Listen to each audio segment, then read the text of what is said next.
Most importantly, the OUN proclaimed a strong affinity for Nazi Germany.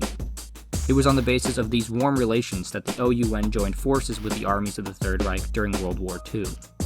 The OUN and its military wing, the Ukrainian Insurgent Army, were notorious killers, well known for perpetrating countless ethnic cleansings in Ukraine and Belarus. Roman Shukhevych, who was posthumously awarded the status of national hero by the President of Ukraine in 2007, went on to be a high-ranking officer in the Nazi army, personally responsible for many atrocities of the Holocaust. Rehabilitation of these freedom fighters continues to this day. In March of 2021, a stadium in the city of Ternopil was named after Stepan Bandera and Shukhevych, causing outrage in many communities who were rightfully shocked by the brazen endorsement. The false dichotomy between Moscow and Europe is perpetuated entirely by the fact that the representatives of the Ukrainian capital are themselves only interested in those two options. Caught between these complex dynamics, the very legitimate question of the Ukrainian people's self-determination is contorted to fit anyone's interests except for those of the Ukrainian people themselves. In this sense, the far right offers Ukraine a uniquely independent vision, one that is almost as hostile to Western influence as it is to the tendrils of the Kremlin. The absence of a left-wing alternative to this dilemma only serves to amplify the allure of fascist and neo-Nazi ideology.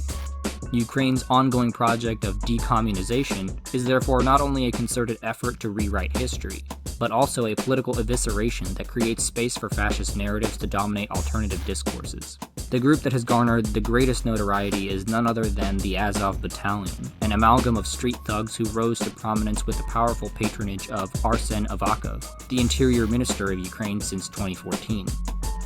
In 2021, Azov is anything but a loosely federated gang.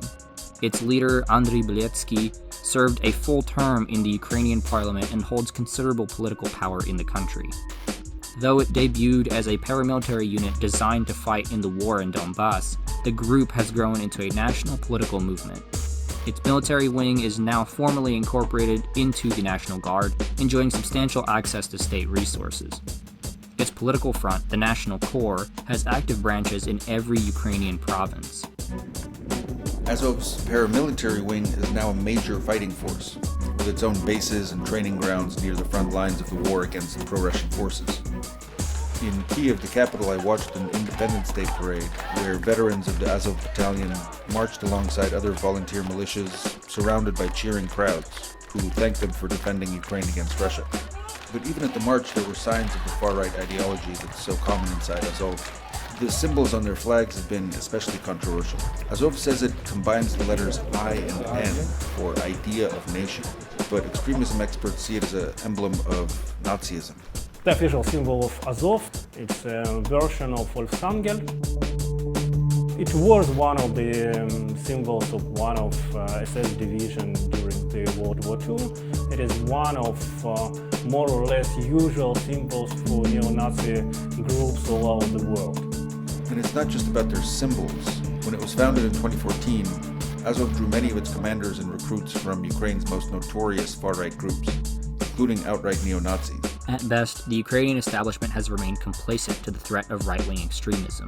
At worst, the nominally liberal ruling circles have facilitated the spread and consolidation of the far right.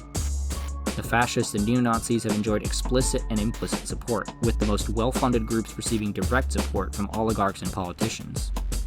Lesser-known organizations may not have agreements with the government to conduct national patriotic education for children, but they are nevertheless afforded relative legal impunity, which proves to be a powerful advantage for a movement that emphasizes intimidation tactics and simple thuggery to get its way. The establishment's commitment to wiping out the left and amplifying an increasingly nationalist mythos only aids the far right in positioning itself deeper in Ukraine's socio-political framework. With active paramilitary networks, connections to the armed forces and the government, youth camps, and community building centers, the Ukrainian far right represents the most successful amalgamation of ultranationalist, fascist, and neo-Nazi movements in the contemporary world. As Ukraine plunges deeper into instability, and as Ukrainians become increasingly deprived of truly liberatory exit options, the prospect of a fascist takeover move from possibility to inevitability.